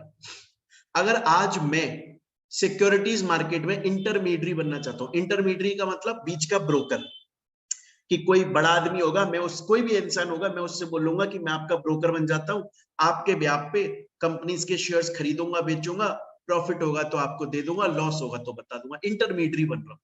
Broker, sub broker, depository, merchant banker, custodian बहुत होते हैं। ये जब आप प्रॉपर सेबी एक्ट पढ़ोगे ना, अभी तो आपके कोर्स में थोड़ा बहुत सेबी एक्ट है, जब आप एक्चुअल में सेबी का अगर डिग्री लेने जाओगे तब पता चलेगा बहुत ब्रोकर्स होते हैं। अगर कोई भी पर्सन इंटरमीडियरी की तरह काम करना चाहता है तो मुंह उठा के नहीं कर सकता, ना ना ना ना ना। उसे सेबी से सर्टिफिकेट लेना पड़ेगा, उसे सेबी के पास में रजिस्टर होना पड़ेगा, सेबी उसे सर्टिफिकेट देगा कि आप ब्रोकर की तरह, क्योंकि कंडीशंस होती है बच्चों, ये तो आपके कोर्स में होनी है नहीं, वरना बताऊं। अगर कोई बंदा मर्चेंट बैंकर की तरह काम करना चाहता है, मर्चेंट बैंकर भी कंपनी होती है, अगर कोई पर्सन मर्चेंट बैंकर की तरह काम करना चाहता है तो उसके पास में कम से कम 50 करोड़ की नेटवर्थ होनी चाहिए, वही मर्चेंट बैंकर की तरह काम कर सकता है। तो आप बस सिंपल बात रखो, याद रखो, सेक्शन 12 ऑफ सेबी एक्ट सिर्फ इतनी सी बात बोलता है, सिर्फ इतनी सी जो मैंने लिखी है यहां पर, कि अगर कोई भी पर्सन इंटरमीडियरी की तरह काम करना चाहता है, ब्रोकर, सब ब्रोकर, कुछ भी बनना चाहता है, सेबी के पास रजिस्टर होना चाहिए, सेबी से सर्टिफिकेट लेना चाहिए, दैट्स इट, तभी वो इंटरमीडियरी बन सकता है, लोगों के ब्याज पे शेयर को खरीद या बेच सकता है। स्टूडेंट बोलता है सर अभी तक की मुझे सब बात यहां तक समझ में आ गई है, जो जो आपने पढ़ाई है अभी तक मुझे सब कुछ समझ में आ गया है। तो स्टूडेंट्स यहां तक मैंने आप लोगों को बता दिया। देखो एक बार जल्दी से टॉपिक्स को देख लेते हैं, हमने क्या क्या देखा। हम कम से कम 7 से 8 बार अभी रिवीजन भी कर चुके हैं बच्चों। हमने ये देख लिया कि सेबी कब आया था, 1992 में आया था। सेबी एक्ट के ऑब्जेक्टिव्स देख लिए, ये कंपनी है, करेक्ट, इसके पास कंपनी की कैरेक्टरिस्टिक है, मेन हेड ऑफिस मुंबई में, बाकी के अदर प्लेसेस पर है, सेबी और चाहे और बना सकता है। उसके अलावा हमने देख लिया टोटल 9 लोग हैं, सबको सेंट्रल गवर्नमेंट अपॉइंट करता है, एक चेयरमैन, 2 जिनको फाइनेंस की नॉलेज है, एक आरबीआई, बाकी के 5 अदर जिनमें से 3 फुल टाइम होनी चाहिए। उसके बाद में हमने देख लिया अगर किस सेंट्रल गवर्नमेंट किसी को रिमूव कर रहा है, चेयरमैन या मेंबर को 3 महीने का नोटिस देगा, कोई छोड़ रहा है तो 3 महीने का नोटिस देगा। सेक्शन 6 में सिर्फ मेंबर्स को रिमूव कर रहे हैं इन वजहों से, अपॉर्चुनिटी ऑफ बीइंग, ये सब चीजें बच्चों हम देख चुके हैं। सबसे मोस्ट इंपॉर्टेंट फंक्शंस भी पढ़ चुके हैं जो कि सेम ऑब्जेक्टिव्स हैं सेबी एक्ट के, और हम पावर्स भी पढ़ चुके हैं जो कि मैंने आपको बड़े प्यार से कहानी की तरह समझा दिया। अब स्टूडेंट इससे आगे जो हमारा टॉपिक है वो मैं यहाँ पर स्टार्ट करता हूं, बड़े ध्यान से देखिएगा, बहुत ही ध्यान से समझिएगा बच्चों, बहुत ही ध्यान से आप लोगों को एक बात समझनी है।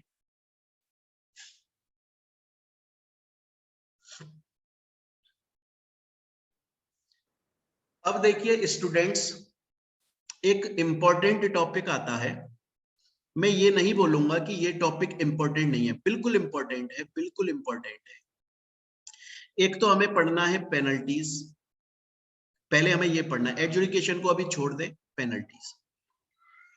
बच्चों मैं आपको एक चीज बता देता हूं, बड़े ध्यान से सुन लीजिएगा मेरी बात को। जब भी ये टॉपिक आता है पेनल्टीज वाला, तो मुझसे ज्यादातर स्टूडेंट्स ये बोलते हैं कि सर इस पेनल्टी वाले टॉपिक को कोई सर ट्रिक बता दो जिससे हम याद कर लें। मैं आपको एक बात क्लियरली बोल देता हूं, मेरी बात पे बिलीव कीजिएगा, 9 साल हो गए मुझको पढ़ाते हुए, 9 साल का एक्सपीरियंस है और पता नहीं कितने सारे बच्चे मैंने पढ़ाए।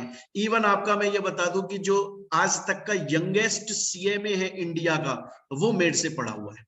मैं उस पूरे एक्सपीरियंस के साथ में बच्चों आप लोगों को एक चीज बता देता हूं कि कोई ट्रिक नहीं होती पेनल्टीज को याद करने की, आपको इन्हें रटना पड़ता है, दैट्स इट। हो सकता है आपको अजीब लगे कि यार सर आप क्या बोल रहे हो, मैं सच बोल रहा हूं, बिलीव कीजिएगा, अपना टाइम बर्बाद मत कीजिए ट्रिक ढूंढने में, ये ढूंढने में, वो ढूंढने में। ट्रिक जो है वो आपको थोड़ी बहुत देर तक याद रखवाएगी, बाद में सब गिच पिच हो जाएगा, एग्जाम में जाके सब भूल जाओ। इसमें से जो क्वेश्चन आता है वो 1 मार्क या 2 मार्क्स में से कभी कभी आ जाता है। मैं आपको बता देता हूं कोई ट्रिक नहीं है, आपको खुद को याद करना पड़ेगा। ये वाली जो अभी की स्लाइड आपको दिख रही है स्टूडेंट, इस पर सेक्शंस के सामने पर्टिकुलर लिखे हैं। ये बता रहा है कि कौन कौन से, इसमें बताया जा रहा है कि सेक्शन 15A में जो पेनल्टी लगती है वो क्यों लगती है, अगर कोई पर्सन इंफॉर्मेशन नहीं देता तो। सेक्शन 15B बोल रहा है कि क्यों लगती है पेनल्टी अगर कोई पर्सन क्लाइंट के साथ में एग्रीमेंट नहीं करता है। तो वजह बताई हुई है, ये सब रीजंस हैं कि पेनल्टी क्यों लगती है।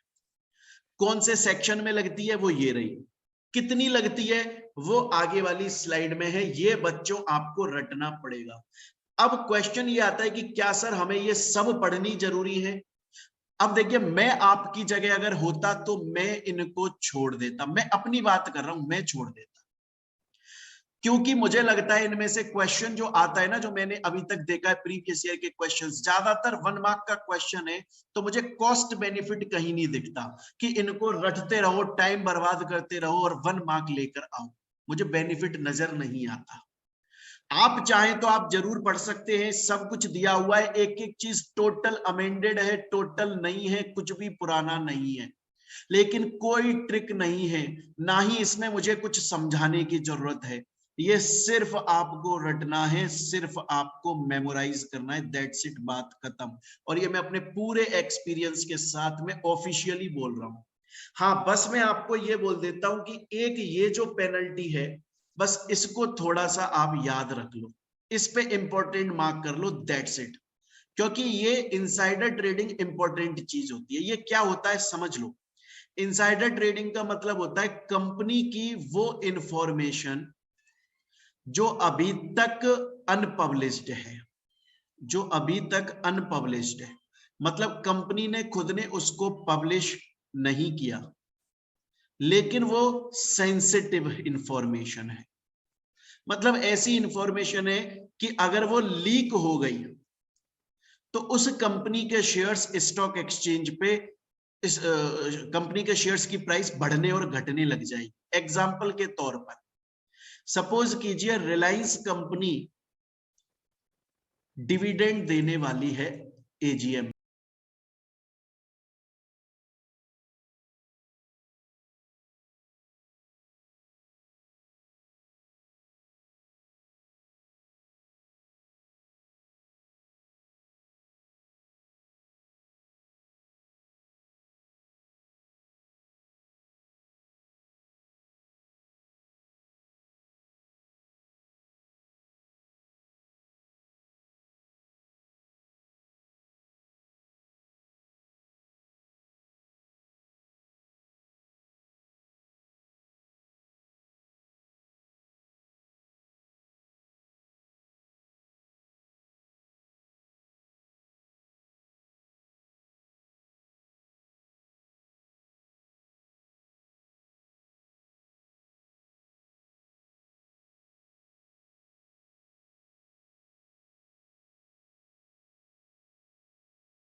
एक बहुत ही इंपॉर्टेंट चीज बता दो बच्चों, ये वाला इंपॉर्टेंट है जो मैं बताने जा रहा हूं आपको, कि सर जब भी पर्सन पेनल्टी लगाएगा तो वो पेनल्टी लगाते टाइम किन किन पॉइंट्स को ध्यान में रखेगा। सपोज कीजिए आज मैं मोहित बंसल डिवीजन चीफ हूं और मैं पेनल्टी लगा रहा हूं, तो पेनल्टी लगाते वक्त कुछ तो पॉइंट्स होंगे ना जिनको मैं ध्यान में रखूंगा और उनके हिसाब से मैं तय करूंगा कि कितनी पेनल्टी मुझे लगानी है। मुझे लिमिट तो यहाँ पे दी हुई है मैक्सिमम मिनिमम की, लेकिन मुझे एक्चुअली में लगानी कितनी है ये भी तो मुझको देखना पड़ेगा ना बच्चों। तो मैं क्या देखूंगा, बहुत ध्यान से पढ़िएगा। पहला मैं ये देखूंगा प्रॉफिट टू रॉन्ग डूअर, जिसने गलत किया उसने गलत करके कितना पैसा कमाया। दूसरा लॉस टू विक्टिम, जिसके साथ गलत हुआ उसको कितना लॉस हुआ। और तीसरा ये जो क्राइम है ये रिपीट पे होता है कि नहीं, मतलब जो बंदा गलत कर रहा है उससे पहली पहली बार ये गलती हो गई है या वो जानबूझ के बार बार गलती करता रहता है। इन 3 पॉइंट्स को ध्यान में रख के मैं गलती लगाता हूं, पेनल्टी लगाता हूं। फिर से बोल रहा हूं, मैं बहुत ही इंपॉर्टेंट चीज बता रहा हूं, दोबारा सुन लो। मैंने आपको यह बता दिया कि सेबी के अंदर पेनल्टी किस किस रीजन पे लगती है, कितनी लगती है वो मैंने यहां पर आपको बता दिया। कौन लगाता है, जो डिवीजन चीफ की रैंक पर है या उससे ऊपर, इससे कम वाला नहीं लगा सकता, कम पोजीशन वाला। पेनल्टी लगाने से पहले अपॉर्चुनिटी ऑफ बीइंग हर्ट देगा, लेकिन पेनल्टी की जब वो तय करेगा कितनी पेनल्टी लगनी है, वो क्या क्या चीजें सोचेगा, ये बहुत इंपॉर्टेंट बात है। वो 3 बातें सोचेगा। पहला, जिसने गलत किया उसको गलत करके कितना फायदा हुआ, जिसके साथ गलत हुआ उसको कितना लॉस हुआ, प्लस जो ये गलत कर रहा है वो रिपीटेटिव नेचर का डिफॉल्ट है, वो बार बार करता रहता है, सुधरता नहीं है, तो हैवी पेनल्टी लगा दो। और अगर उससे पहली बार बाई चांस गलती होगी तो थोड़ी लाइट पेनल्टी लगा दो जिससे वो सुधर जाए। यहां तक स्टूडेंट्स हम लोग अपने इस चैप्टर को पढ़ चुके हैं। हालांकि अभी और टॉपिक आगे बचे हैं जिसको हम अपनी नेक्स्ट क्लास में कंटिन्यू करेंगे, और नेक्स्ट क्लास में आपका, मैं दोबारा बोल दूं बच्चों, दोबारा बड़े ध्यान से सुन लीजिए एक बात को, सीएमए फाइनल पेपर नंबर 13 जो 3 सेक्शंस में डिवाइडेड है, उसका सेक्शन बी जिसको आप अदर कॉर्पोरेट लॉ बोलते हो, उसके स्टडी नोट 2 का पार्ट ए पढ़ रहे हैं हम लोग आपके स्टडी मटेरियल के हिसाब से। वो हमारा काफी कंप्लीट हो गया आज की क्लास में, थोड़ा सा बचा हुआ नेक्स्ट क्लास में कंप्लीट हो जाएगा। अगर स्टूडेंट्स आप सोशल मीडिया प्लेटफॉर्म पर ये क्लास देख रहे हैं और जिन स्टूडेंट्स ने क्लासेस परचेज की हुई हैं उनके पास तो क्लासेस हैं, स्कैनर सॉल्व है, नोट्स हैं, टेस्ट सीरीज है, एमसीक्यू क्लासेस और नोट्स हैं। अगर कोई बच्चा हमारी क्लास सोशल मीडिया प्लेटफॉर्म पर देख रहा है और परचेज करना चाहता है तो बच्चों आप हमारे ऐप के थ्रू भी हमारी क्लासेस परचेज कर सकते हो। गूगल प्ले स्टोर पर जाकर टाइप करें मोहित बंसल क्लास, मिल जाएगा आपको हमारा ऐप, या वीडियो की डिस्क्रिप्शन में डायरेक्टली ऐप का लिंक, वेबसाइट का लिंक सबका मिल जाएगा। आप चाहो तो गूगल ड्राइव पर भी हमारी क्लास परचेज कर सकते हो। इस नंबर पर आप कॉल कर लो, व्हाट्सएप कर लो, टेलीग्राम पर मैसेज करो। बच्चों बता देता हूं, आप जब हमारी क्लास लोगे तो एक तो कंप्लीट क्लासेस मिलेंगी, सिलेबस पूरा, एग्जांपल्स जैसे आपने देखे मोटू पतलू बबलू भैया गुड्डू भैया, ऐसा एक्सप्लेनेशन, प्लस ये कंप्लीटली अमेंडेड होगा, प्लस स्कैनर साथ में सॉल्व होता है बच्चों। उसके अलावा एमसीक्यू क्लासेस भी आपको मिलेंगी, प्लस हार्ड कॉपी नोट्स आपके घर पे डिलीवर किए जाएंगे उसमें। और ये पूरे हार्ड कॉपी नोट्स ऐसे ही होंगे जैसा आप यहाँ पर देख रहे हैं, एक्सप्लेनेशन भी होगा, एग्जाम्पल भी होगा, एमसीक्यूज भी आएंगे नोट्स के अंदर, प्लस सॉफ्ट कॉपी नोट्स भी मिलेंगे, हार्ड कॉपी सॉफ्ट कॉपी दोनों मिलेगा। All over India home delivery है हमारी। और उसके अलावा बच्चों फ्री टेस्ट सीरीज आपको मिलेगी। तो आपको क्लासेस मिल गई, स्कैनर मिल गया, एमसीक्यू मिल गया, हार्ड कॉपी और सॉफ्ट कॉपी दोनों नोट्स मिल गए, प्लस फ्री टेस्ट सीरीज मिल गई। और हमारी जो फीस है वो पूरे इंडिया में सबसे लोएस्ट फीस होती है। तो अगर आप चाहें तो गूगल ड्राइव पर आप परचेज कर सकते हैं, इस नंबर पे कांटेक्ट कर लें, या ऐप के थ्रू भी परचेज कर सकते हैं। इवन अगर सिर्फ नोट्स भी चाहते हैं तो नोट्स के अंदर बच्चों बता दूं, आपको कंप्लीट नोट्स मिलेंगे और एमसीक्यू भी मिलेंगे उसके अंदर, वो भी परचेज कर सकते हैं। चलिए बच्चों, मिलते हैं हम हमारी नेक्स्ट क्लास के अंदर। Take care. हेलो स्टूडेंट्स, हम लोग अपना सेबी चैप्टर पढ़ रहे थे, सेबी एक्ट 1992।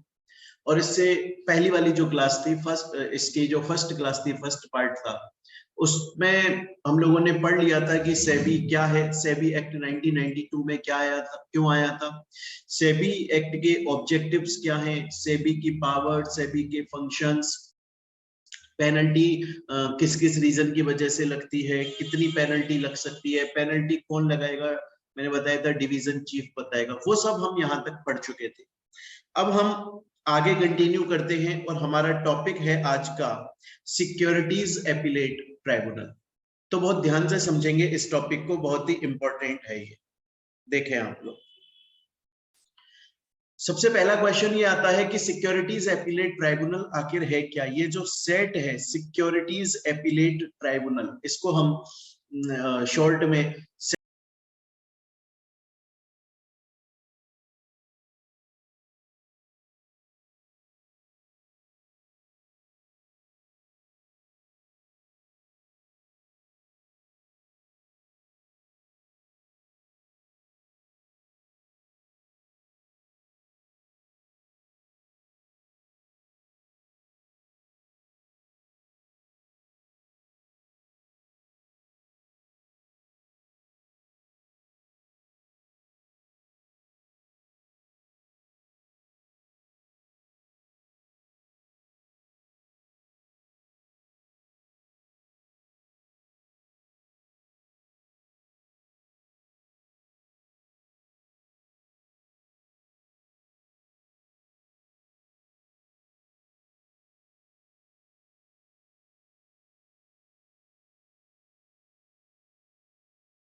अगर स्टूडेंट्स आप सोशल मीडिया प्लेटफॉर्म पर ये क्लास देख रहे हैं और जिन स्टूडेंट्स ने क्लासेस परचेज की हुई हैं उनके पास तो क्लासेस हैं, स्कैनर सॉल्व है, नोट्स हैं, टेस्ट सीरीज है, एमसीक्यू क्लासेस और नोट्स हैं। अगर कोई बच्चा हमारी क्लास सोशल मीडिया प्लेटफॉर्म पर देख रहा है और परचेज करना चाहता है तो बच्चों आप हमारे ऐप के थ्रू भी हमारी क्लासेस परचेज कर सकते हो। गूगल प्ले स्टोर पर जाकर टाइप करें मोहित बंसल क्लास, मिल जाएगा आपको हमारा ऐप, या वीडियो की डिस्क्रिप्शन में डायरेक्टली ऐप का लिंक, वेबसाइट का लिंक सबका मिल जाएगा। आप चाहो तो गूगल ड्राइव पर भी हमारी क्लास परचेज कर सकते हो। इस नंबर पर आप कॉल कर लो, व्हाट्सएप कर लो, टेलीग्राम पर मैसेज करो। बच्चों बता देता हूं, आप जब हमारी क्लास लोगे तो एक तो कंप्लीट क्लासेस मिलेंगी, सिलेबस पूरा, एग्जांपल्स जैसे आपने देखे मोटू पतलू, बबलू भैया, गुड्डू भैया, ऐसा एक्सप्लेनेशन, प्लस ये कंप्लीटली अमेंडमेंट होगा, अमेंडेड होगा, प्लस स्कैनर साथ में सॉल्व होता है बच्चों। उसके अलावा एमसीक्यू क्लासेस भी आपको मिलेंगी, प्लस हार्ड कॉपी नोट्स आपके घर पे डिलीवर किए जाएंगे उसमें। और ये पूरे हार्ड कॉपी नोट्स ऐसे ही होंगे जैसा आप यहाँ पर देख रहे हैं, एक्सप्लेनेशन भी होगा, एग्जाम्पल भी होगा, एमसीक्यूज भी आएंगे नोट्स के अंदर, प्लस सॉफ्ट कॉपी नोट्स भी मिलेंगे, हार्ड कॉपी सॉफ्ट कॉपी दोनों मिलेगा। All over India home delivery है हमारी। और उसके अलावा बच्चों फ्री टेस्ट सीरीज आपको मिलेगी। तो आपको क्लासेस मिल गई, स्कैनर मिल गया, एमसीक्यू मिल गया, हार्ड कॉपी और सॉफ्ट कॉपी दोनों नोट्स मिल गए, प्लस फ्री टेस्ट सीरीज मिल। और हमारी जो फीस है वो पूरे इंडिया में सबसे लोएस्ट फीस होगी। तो अगर आप चाहें तो गूगल ड्राइव पर आप परचेज कर सकते हैं, इस नंबर पे कांटेक्ट कर लें, या ऐप के थ्रू भी परचेज कर सकते हैं। इवन अगर सिर्फ नोट्स भी चाहते हैं तो नोट्स के अंदर बच्चों बता दूं आपको कंप्लीट नोट्स मिलेंगे और एमसीक्यू भी मिलेंगे उसके अंदर, वो भी परचेज कर सकते हैं। चलिए बच्चों मिलते हैं हम हमारी नेक्स्ट क्लास के अंदर। Take care.